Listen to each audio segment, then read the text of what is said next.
Welcome once again to the little theater in the alley, just off Main Street.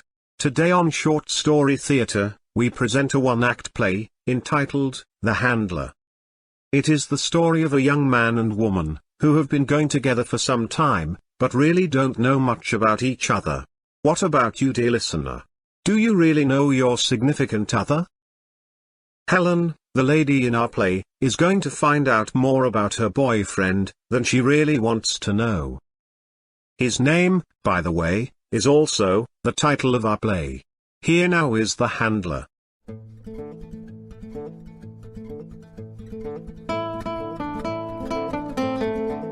We are in the city of Boston, in a second-floor apartment near Kenmore Square, a short walk from Fenway Park, home of the Red Sox.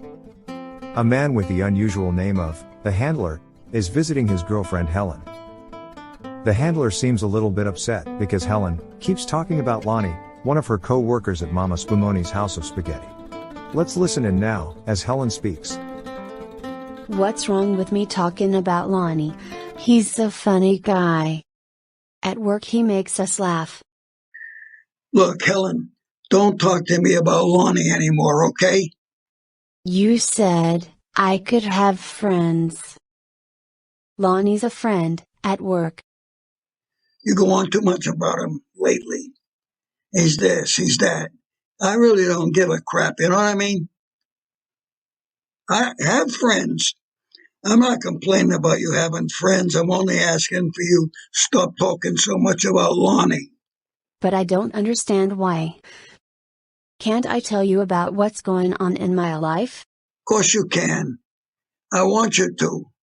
Same way I want to share things with you. But this Lonnie guy, lately all you do is talk about him. The guy's getting on my nerves and I haven't even met him yet. Oh, stop it. He's fine. You don't share things with me anyway, so. I do share things with you all the time. That's not true. I always have to ask you, sometimes twice, to get anything out of you. You're saying I don't talk? I don't make conversation? I'm saying that whenever we see each other, and you come back from whatever it is you're doing, you never have anything new to share with me. Oh yeah? Yeah.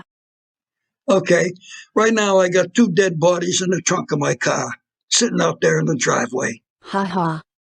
Very funny. Go have a look. Go have a look, we can talk about it. Here's the keys. Okay, I'll call your bluff. I'll take your car keys and open the trunk. Probably the only dead things I'll see is a bunch of empty beer bottles.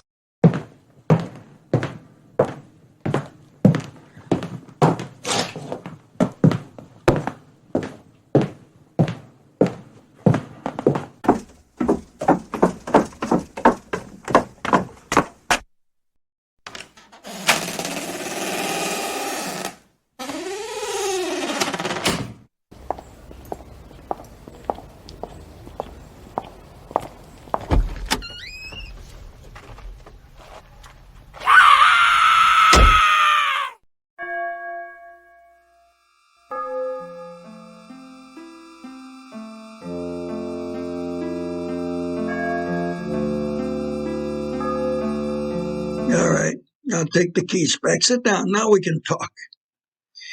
The 2 dead men that are in the trunk of my car are 2 guys that owed a friend of mine a load of money, a boatload of money. They hadn't made good on the debt, and this friend of mine, whenever he's in a jam or needs something done, needs something handled, he calls me up. I handle it for him. I'm what you call a handler. That's why my nickname is Handles. Get it? So tell me more about Lonnie. I had no idea. Hey, listen, we've been going together 2 years now. 2 years. If it's such a shock to you, you go tell Lonnie about it. Enough about Lonnie. I'm sure Lonnie can write up a song or 2 about 2 dead guys in a trunk. How's that for a title? Please. I feel sick. Drink your drink, drink your drink. You can leave right now and we're fine. I know you won't say nothing because you don't got a big mouth. But this is what it is, so. And what are you going to do with them? The bodies. Feed them to the poor. I knew you were kidding. I mean, I'm not stupid, but I never imagined you would do things in such a way, like this. I'm only kidding. I haven't decided yet. No rush. It's cold out now, so the stink won't be too bad. I figure let's sleep here and spend some time together. We'll talk more since that's what you want, and tomorrow I'll take care of everything. So ask me anything you want. I'll tell you about my work day. No. That's it. Enough. I don't want to know anything else. You sure? There's a funny story that happened this past Tuesday with a guy's finger. No, that's all right, you've said enough. We're okay now. All right, now that's out of the way, we can get back to square one. So tell me, how was your day? And so closes our brief little play entitled The Handler. Bill Russo was featured as Handles, and Eleanor Bland was Helen. The Handler was written by Joseph Arnone. This is Joel Billy, returning you now to our host Basil Nightingale, who is on stage with our producer Bill Russo.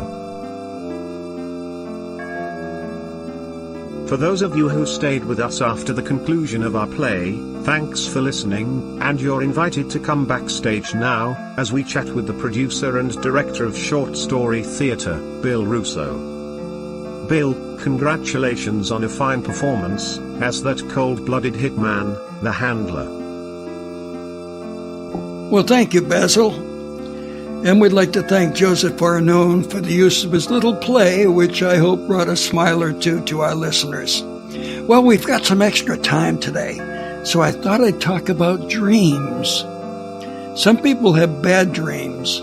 I've been lucky enough to have, almost always, good dreams.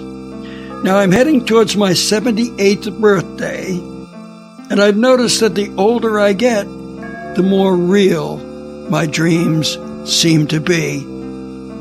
I don't know if you folks at home have found that to be the case, but what has happened to me is that sometimes it takes me a minute or two when I wake up to separate the dream from reality.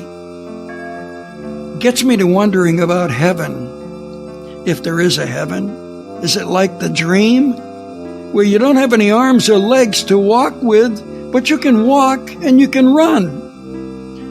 And also in your dreams, you do not have eyes to see or a nose to smell with, but the lack of them does not stop you from seeing things or even smelling things and tasting things.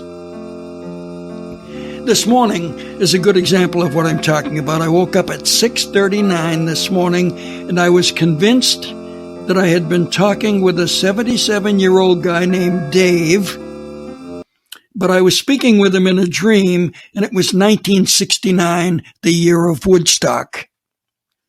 Dave was in the Navy, but he was speaking to me from in an apartment at some unknown location. He said he doesn't know where his real body is, that is, his 77-year-old body. He's existing as a 26-year-old.